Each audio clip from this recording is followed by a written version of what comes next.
Turnbuckle Time Machine is back. I'm Don. EB Rick. Hey, guys. Hey, how's it going, buddy? It goes, man. Another day, another podcast, another time You're freezing already. to So, voice our opinion and have a hell of a good time. all right. So, I got a question for you. Well, that's okay.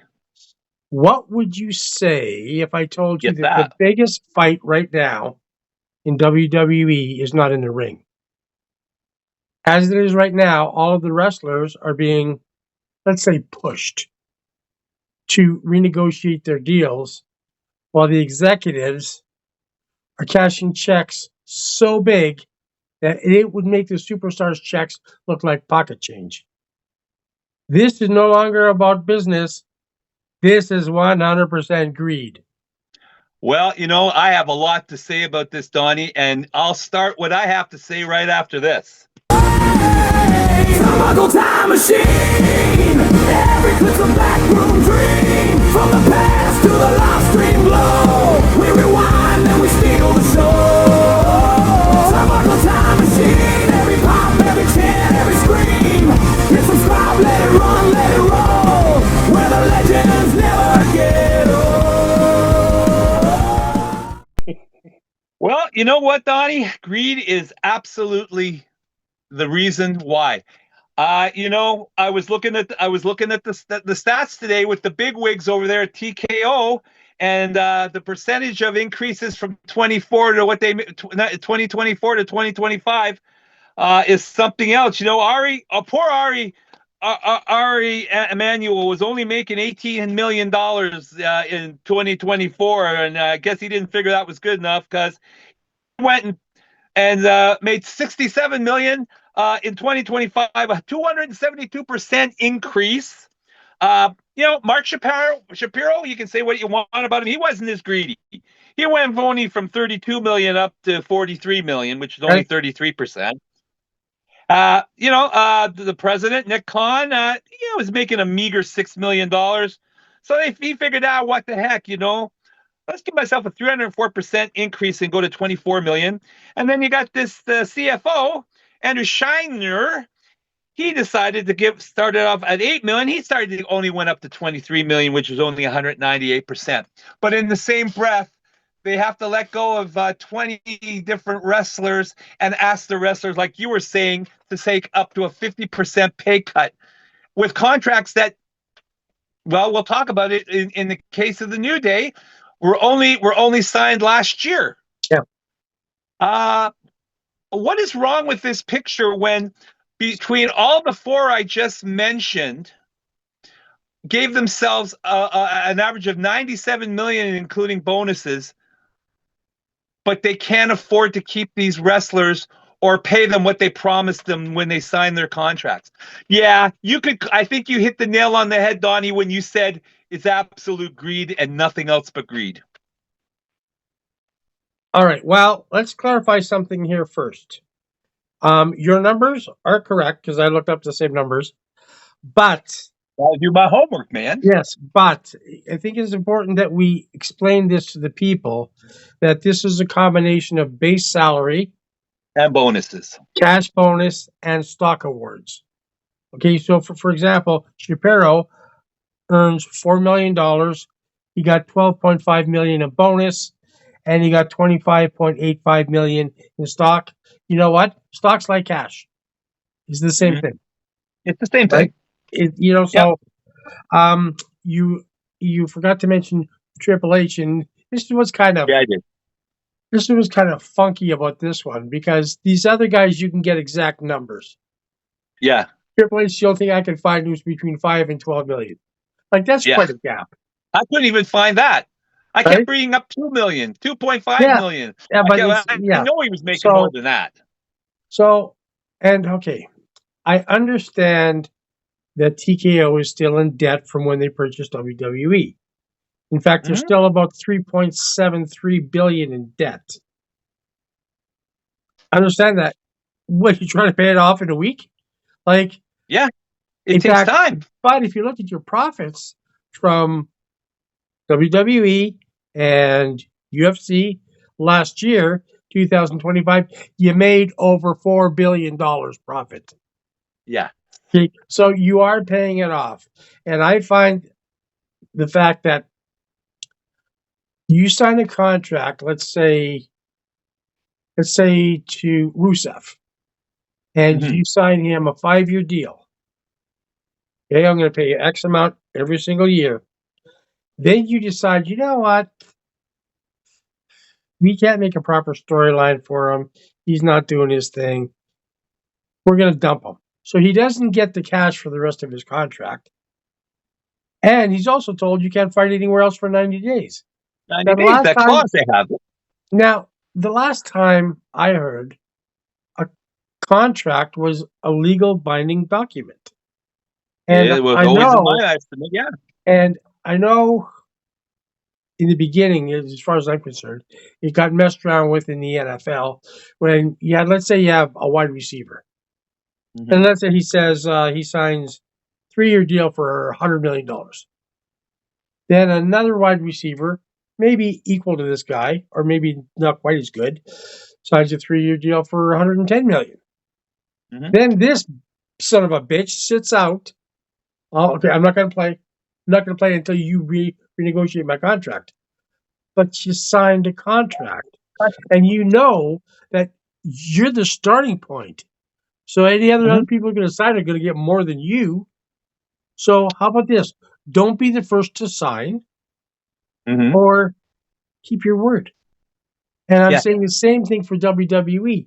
If you sign someone to see, this is what I love about AEW. And I'd love to talk more about AEW, but there's so much shit going on in WWE every week, and I have AEW is just sitting there minding their own business and doing their own thing.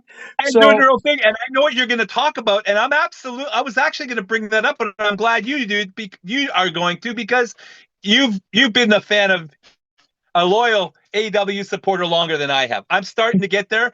I'm on the same room as you, but you've been there longer, so you deserve to say what you have to say. But yeah, go for it. Go for it. all right, the thing I love about Tony Khan, and Yeah. AEW, it's is that when he signs a contract, he honors it. They don't try, to Yep. Mm-hmm. renegotiate. If they sign to a 5-year deal, even if they're not using you, you're going to be there for 5 years. You're still getting paid. And then, Yeah. when you Yeah. leave, there's no 90 days you can't fight anywhere else. It's just go. Have a good time. No, once your Here's five contract's bucks. done. Yeah. Go. Yeah. And with Yeah. WWE, like, what the hell's? I'm going to say this, and I can say that this is a horrible thing happening. And you know what? To the people it's happening to, it is. When I'm sitting back and I'm just saying, Yeah. you know what? You're making life so easy for AEW Oh. because Oh. you get all these people signing contracts, all of a sudden being let go, renegotiate this, that. They're gonna say, you know what? They don't do that in AEW.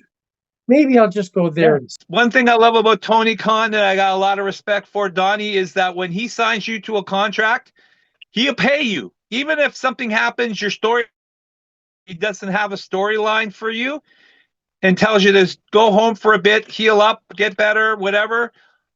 I'll still pay you. And then when we're ready to bring you back with a storyline, or we think you're ready to come back, we'll bring you back and we'll have a really good storyline for you. Yeah. So they go back, and maybe with the older wrestlers, like they've done that with, I'm gonna call him Edge. I don't care, Tony. Don't get mad at me. Edge. He's older. They've let him go back and kind of take some time off. He still gets paid. They brought him back now. They've got him with Christian and everything like that. They're getting paid.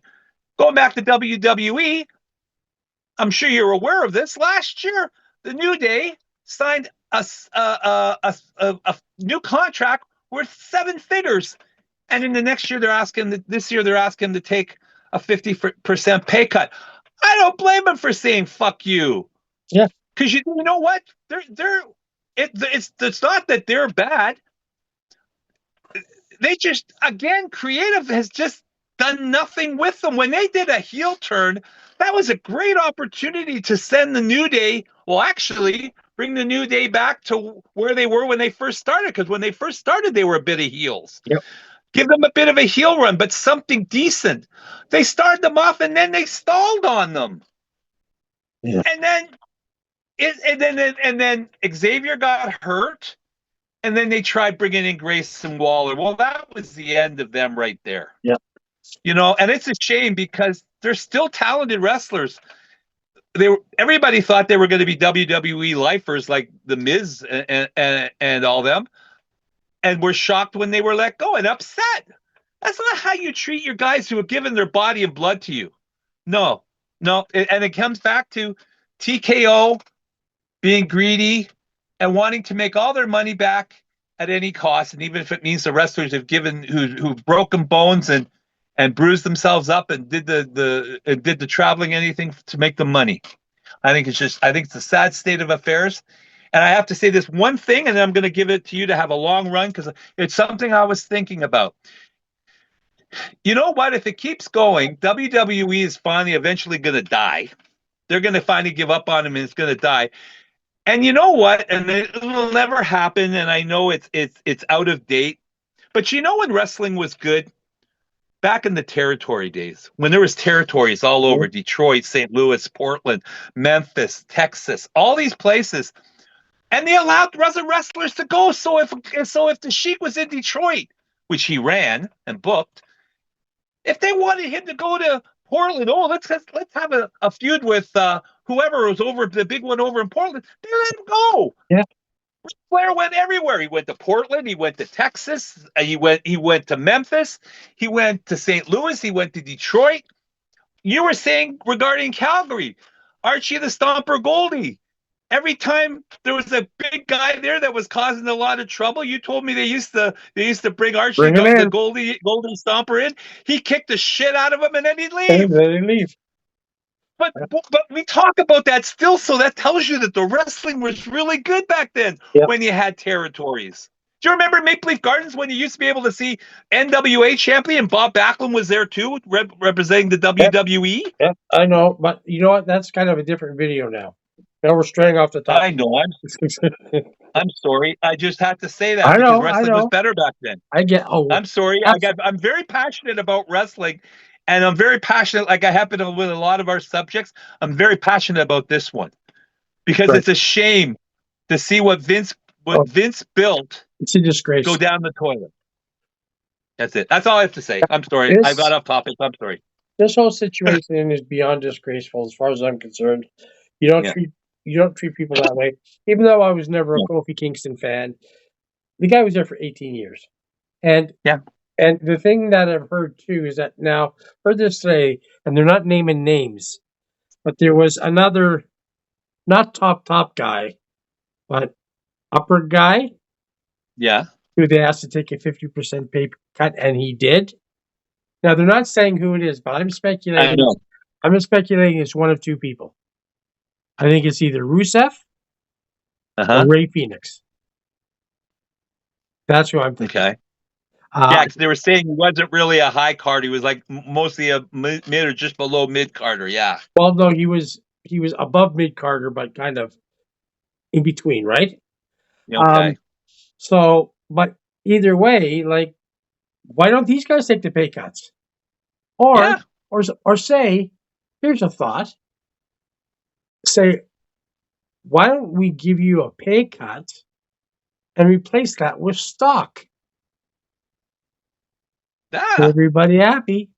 You know what? They do that with big companies. Yep, do that. Well, these guys are doing it for themselves, right? I know. Why not share the wealth? Yeah. So, it's like I said, it's horrible for the people who it's happening to. But the good thing is, like I said, this is setting AEW up for a blockbuster roster coming up pretty soon. Oh yeah. Because I'm telling you, a lot of these people are going to leave, and they're not coming back. Right? No. Let's get off that now. Let's talk just briefly, a few minutes. Did you watch Raw last night? I watched most of it. I kind of got tired. That was the only reason I turned it off. All right.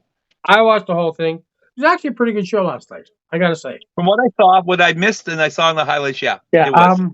Even though Saul Ruka. Don't get me started on that. Even though the feud between JD McDonough and Finn Balor's should be done, that was a good match. That was a really good I match. like that I one. told you we talked about it. And JD McDonough is a good wrestler, man. and I would like to bring up a point because you're always talking shit about Becky Lynch, right? Saying, she's not that good, everything else. Well, she's the best woman of all time. Sports Illustrated says so. The Bleacher Report says so. New York Times says so. But the fact is, when Saul Ruka was in there, I love Saul Ruka, but she had a little error, and she didn't get her. Let Chelsea find out. And well, she couldn't handle me anyway. She just had heart surgery. So, when she was doing her move, she made a little slip, and then when she got back up, she didn't get it fully. But Becky was the one who sold it, not Saul Ruka. Okay. So let's give her that, because I'll give her that. And listen to Sports Illustrated. Of course, they're the gods, right? What I thought was, when they started it, I thought, oh, I might go find something else to do. When it was Ethan Page and Rusev, they're a pretty good tag team for the first time. Yeah, together. they ended up beating Penta and Javon Evans, right? Yeah. Was that who they were fighting, Penta and Javon Evans? So right? that's 2 losses in a row for Javon Evans. I know. I don't know what they're doing to him and Penta. Well, Penta's still a champion. And I just have to address something that happened on SmackDown Friday. Yeah. First of all, you have Ricky Saints, formerly Ricky Stark, come out to a lukewarm reception at best. And why would you, if you're trying to push this guy, if you're bringing up from NXT, you usually want them to win the first match. Why would you put him up against Cody Rhodes and have him lose? Like, that to me is absolutely retarded. And the other thing I'm going to say is, after seeing this week and after seeing last week on Raw, they might have made a big mistake by having Obafemi squash Brock Lesnar, because they got nothing to do with him right now. He's got open challenge Otis. and Otis. Yeah.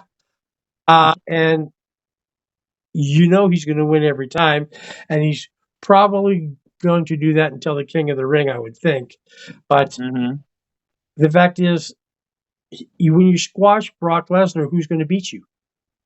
So I think maybe now in hindsight, Brock should have won that match, right? Yeah. So, but it probably wouldn't have hurt Oba that much. I don't think it would have hurt him at all.